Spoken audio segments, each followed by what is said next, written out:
Well, hi there. I hope you're all enjoying your weekend so far. Sorry I didn't get to see you all today, but I'm happy not to be sick myself. So I'm sorry for those of you who are sick. I hope you feel better soon. And I'll look forward to seeing you again next week. What I'm doing in this video is because you guys are continuing the reading for Plato, even though we're not going to get to that actually talking about it in class for 2 weeks. I just want to give you some heads up on what's going on. Because as we start reading Plato, we're starting to talk about philosophy. And I know when I was in high school, that was something completely new to me. I don't think I actually started until college. You guys are ahead of me at the moment. And I would guess for a lot of you, reading philosophy is something that's new for you too. And so I'd like to give you some pointers, some guidelines as we start moving through this to help you along the way. Philosophy is actually one of the most important things you can ever study. Certainly in this semester, the readings from Plato and Aristotle are going to be some of the most important readings we do all semester. And it's really important to talk about them. And I think it's important for me to make sure that you guys know what you're getting into, so that you're able to appreciate it more as you're going through. So what I want to do in this video is I want to be able to explain about philosophy generally, like what is it, and then why we study it, and then talk about Plato specifically and specifically the dialogues I'm having you read. There are 4 and random parts of a 5th, I think we're having you read. So this first part, what is philosophy, is going to correspond a little bit with what Dr. Grant has already given you in his overview of Greek philosophy. Although it's going to be a little bit different. I actually think Dr. Grant is wrong in one spot, and I'll point out when we get there. The 3 main branches of philosophy. Well, first of all, what is philosophy? Philosophy is it comes from 2 Greek words, philo, or love of, and sophia, wisdom. Put it together, it means the love of wisdom. Philosophy is the study of gathering wisdom about how the world works.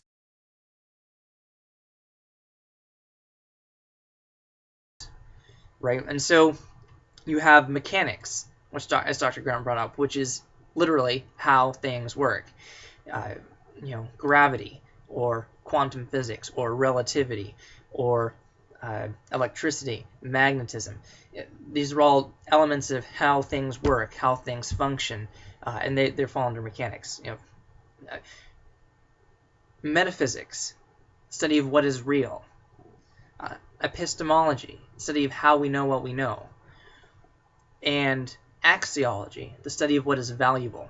So really those 4 branches, I want to talk about those a little bit more detail so you have a better idea. Metaphysics. Meta is a prefix that means beyond. So metaphysics literally means beyond physics. Physics, I mean, for those of you who haven't taken it yet, is really a study of, like I said, how the world works, mechanics. And as Dr. Grant rightly points out, this is a branch of philosophy, or at least it was. People used to think it was. So Aristotle, who we're going to read in a couple of weeks, he wrote a treatise. He wrote a book on physics, and wrote a book on metaphysics. He wrote a book on a lot of other things too. But as a philosopher, he wrote a book on physics, whereas today, physicists write books on physics, not philosophers. But back in the day, mechanics was seen as an important part of philosophy. But so metaphysics is taking a step beyond physics. If physics tells us how the world works, metaphysics asks the question, well, what is this world anyway? In metaphysics, you can be dealing with questions of, well, what is time? What does it mean to be human? What does it mean to be conscious? What does it mean to be alive? Are robots alive? What's the difference between a robot and a human? Can computers be intelligent? Does artificial intelligence count as real intelligence? Can computers if computers aren't alive now, can they ever become alive? Or you could ask questions about God. Who is God? What is the nature of God? What is God like? Those are all metaphysical questions. Can we prove the existence of God? That's another metaphysical question. Do humans have free will? Are all our events predetermined? Is the future predetermined, or is the future being shaped as we live it? Can humans have free will, and can God be sovereign at the same time? These are all metaphysical questions. They're not questions about the physical, tangible, how things work of everyday life. They're not questions about mechanics. They're questions about big picture, first principles, big picture ideas that stand behind the physical world and govern it in a large sense. And so a part of that is ontology, which Dr. Grant mentioned, study of being. What does it mean to be? What is real? Ontology is a subset of metaphysics. And so when Dr. Grant defines metaphysics as just, the study of where we came from and why, that's certainly part of metaphysics, but that's way too limited a definition. Metaphysics is a really broad, really big umbrella. A lot of really interesting questions happen here, not just those specific two that he mentions. All right, I've relocated to the emergency stairwell because my roommates come back into the room. So we have a physical world that works, and that's physics. We have an immaterial world that stands behind the physical world and sort of governs it. That's metaphysics. Well, how do we know about all this anyway? How do we actually know what we know? That's epistemology. That's the study of knowledge. So, for example, I know about you guys, my students, because I come to class every week and I see you, and the light bounces off of you and into my eyes and goes into my brain. And then we talk, and the sound waves go into my ears and into my brain, and I might shake your hand, and then the nerves on my hand touch you, and the signals travel through my nervous system up to my brain. And I know about you because I experience you with my five senses. And more generally, I know about lots of things because I see them, or I smell them, or I touch them, or I hear them, or I taste them. Does all my knowledge about the world come through my five senses? And if so, can I ever really know anything about things that aren't material? Things like God. Can I ever really know anything about God if I never touch Him or feel Him? Touch Him or see Him or hear Him or smell Him or see Him. Can I ever really know anything about God if I don't experience Him with my five senses? Does all my knowledge come that way, or does some of my knowledge just there in my head already? Do we have knowledge that's innate to humans that doesn't depend on the five senses? And how do we know that our ideas that we have in our head that are actually true? How do we know when we've actually got knowledge? How can we be certain we know what we know? These are the questions that epistemology is asking, and they're kind of annoying questions, but they're important. So mechanics tells us about the physical world and how it works. Thinking like physics sort of things. Metaphysics stands behind mechanics, stands behind physics, and tells us about the immaterial things, immaterial ideas, immaterial entities that are governing the physical world. Things that you can't measure with physical observation. Epistemology tells us how we can know about all those things. And the last big thing we're going to talk about today, axiology, tells us not just about what our world is and how it works, and not just how we know about it, but it tells us what things in our world are valuable. All right, and there are two primary ways that you can go with this. The first is ethics, which Dr. Grant mentions. Ethics, the study of right or wrong. It's just the idea of moral value. In ethics, you're going to be dealing with the classic ethical dilemmas. Is it right to lie to the Germans to save the Jews in my house? Or, we read about this one, is it right to kill my mother to avenge the death of my father? These are moral questions where right and wrong are in dispute or in conflict, or you might have different moral values that seem to be conflicting with each other. Which one do I go with? Do I love my neighbor, the Jews, or do I tell the truth to the Germans? Which is more important in this case? Ethics is going to help us try to weigh that. Ethics is also going to help ask the sorts of questions. What does it mean to be virtuous? How can I be a virtuous person?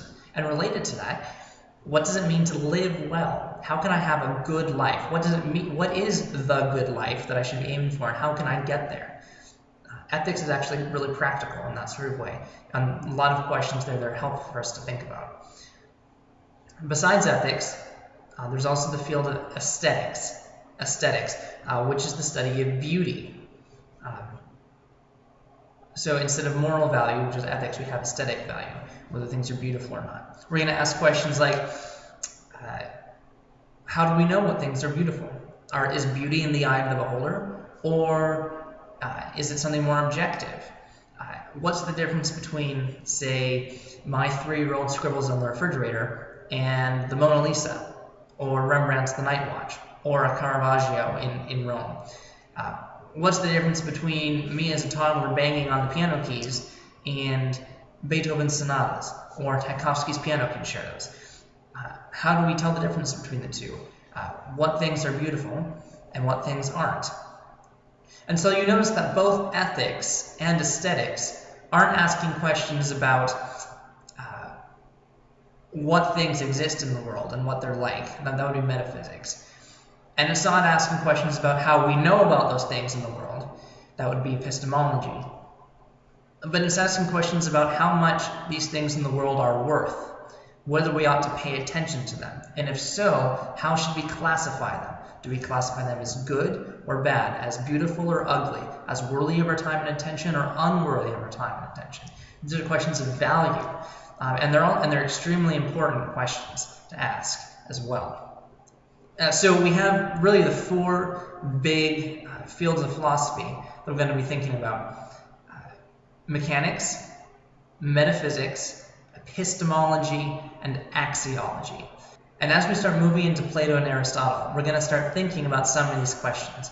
I mean, really investigating all these ideas is a life's work. But we're going to start thinking about them, and hopefully we're going to come up with some answers along the way. Speaking of which, let's introduce the thing you're going to be reading these next couple weeks. You've got... Oh, hold on. Sorry, I thought someone wanted the elevator. Anyway, so you're going to be reading these over the next couple weeks. There are 4 dialogues in here, and you got 2 weeks to read them.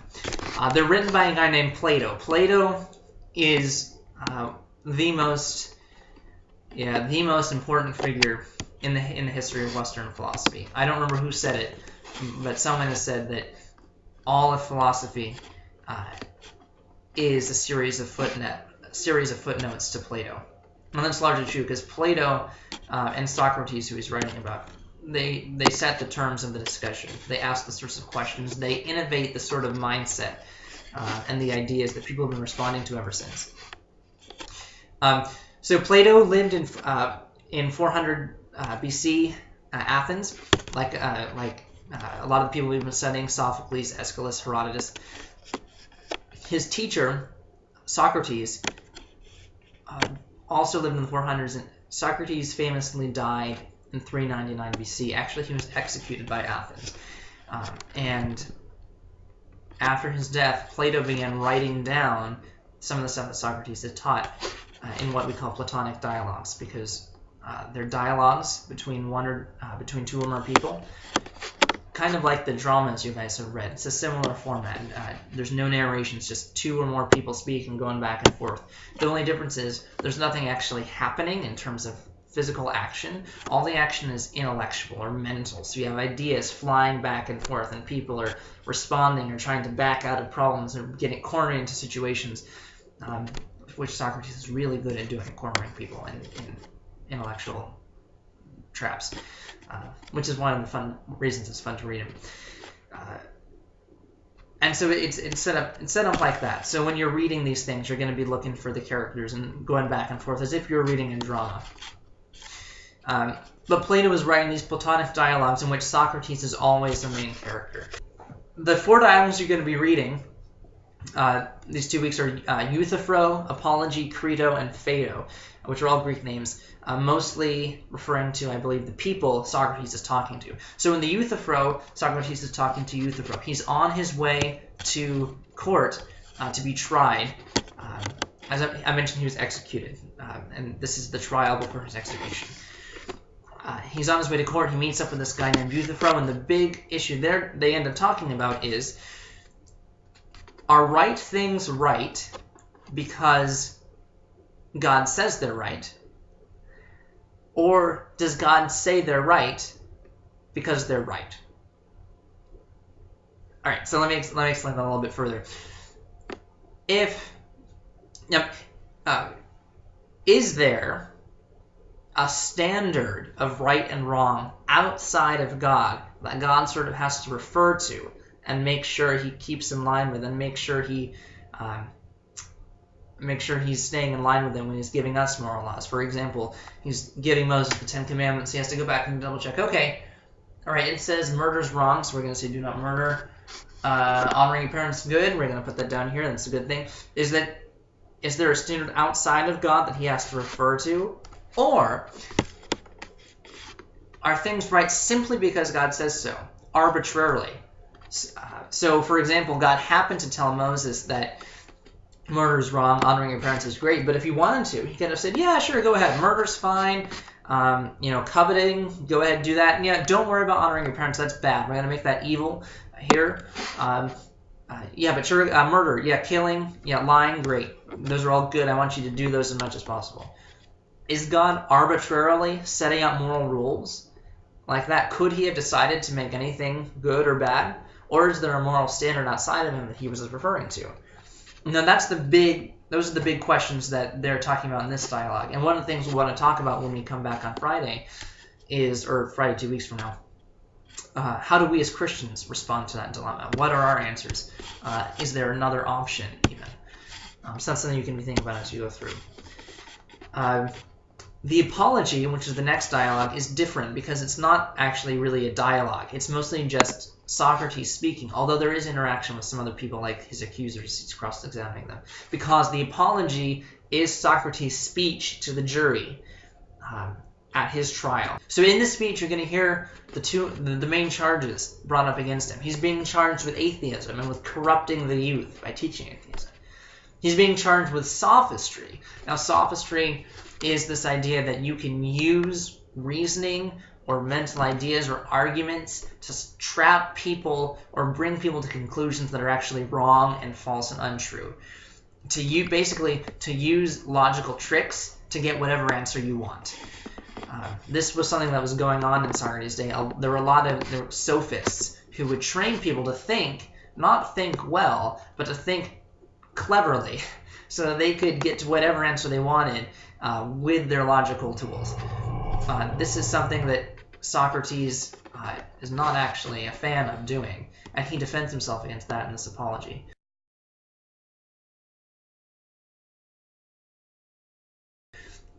And you're going to see him speaking to the men of Athens, to the jury of Athens, defending himself against these charges. And then there's going to be a break. He's going to come back, and they're going to give him a verdict of guilty and ask him what he thinks his punishment should be. They're gracious and let him choose. He's going to speak a little bit and answer that in the most insulting way he possibly can. And then there's a little break, and they come back and sentence him to death, and there's his final rejoinder. The third dialogue, Credo, is Socrates in prison. His friend Creto comes to him and begs him to let him help Socrates escape. Creto is willing to bribe the jailers, do everything he can do to get Socrates out of prison, out to his friends in another island, and Socrates refuses. And why he refuses is something that's important. And then finally in the Phaedo, these are the last day, well, not even days, last hours of Socrates, last minutes of Socrates. Socrates is in his room just before his execution. He's got a group of friends there who are mourning with him. he's awaiting his death, and they're talking, and they talk about things. They talk about big sort of end of life sorts of things, and there's some ideas that are a bit more difficult in this dialogue. There's a doctrine of reincarnation. He talks about this doctrine of recollection, the idea that we know that our souls exist before we're born, and when they exist before we're born, they actually know everything already. But when we're born, the trauma of the birth process makes us forget everything. And so whenever we learn things back again, in our lives, we're actually not learning. We're remembering everything we used to know that we forgot. Kind of confusing. And they talk about that in this dialogue as well. We're not going to focus on that as much when we come back in a couple of weeks, but it's important stuff as well, and it's been influential, and it's good to think about it. And then at the end of the dialogue, you have the death of Socrates as he drinks the hemlock, the poison that the Athenians had given him to drink of his own free will. The point of having you guys read all these things is I want you to take note of the character of Socrates. Who is he? What is he doing? What is driving him? What sort of a person is he? There's some really great things that we can learn from him, from the way he acts, from the way he does what he does. And that's I'm really looking forward to talking about this Socrates on a couple of weeks. Socrates is one of my favorite characters, and I'm really looking forward to this discussion with y'all then. You may have noticed I have been moving around a lot in the course of this video, and there's a reason for that, actually. Well, there wasn't at first. At first it was just fun, but as I did it, I realized that there actually was a reason for it. Here's the reason. I'm going to read you something from an essay by G.K. Chesterton called On Lying in Bed. And it's an essay on the virtues of lying in bed. But here's what he says, in part of it. A man's minor actions and arrangements ought to be free, flexible, creative. The things that should be unchangeable are his principles, his ideals. But with us the reverse is true. Our views change constantly, but our lunch does not change. Now, I should like men to have strong and rooted conceptions, but as for their lunch, let them have it sometimes in the garden, sometimes in bed, sometimes on the roof, sometimes in the top of a tree. Let them argue from the same first principles, but let them do it in a bed, or a boat, or a balloon. I can move around, and we can have fun with the way we communicate these things. But the big things, the big important things, those are the things that stay the same. That's what we want to be thinking about as we study philosophy, and as we study the rest of lit, too, the rest of the semester. What are the big things? What are the important things? As you go out in your life, what are the big things and the important things that you're jetting for, that you're working towards, that you're going to try and aim for? Those are the big questions. The other things, well, you can mess around with those. So, enjoy messing around with those, and enjoy pursuing the big things. And I will look forward to seeing you in a couple weeks.